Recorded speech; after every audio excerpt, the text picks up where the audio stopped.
Hello and welcome to Take It Simple. It's your host back again with yet another interesting tutorial video. In this video, I'm about to teach you how you can create a group mail in AOL.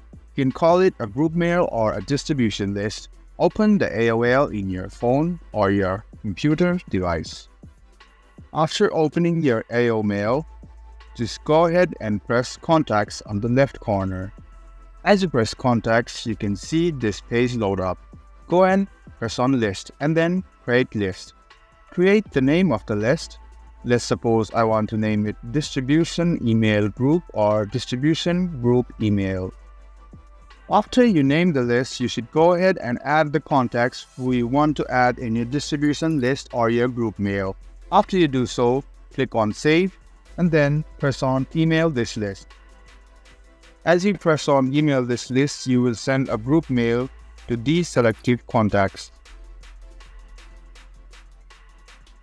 And there you go. You have created a group mail and now you will send the mail all together to these contacts. Hope the video was helpful for you. If you have any source of confusion, do mention us in the comment section down below. Like the video, subscribe to the channel and do hit the bell button for more. See you in the next video. Until then, goodbye and take care.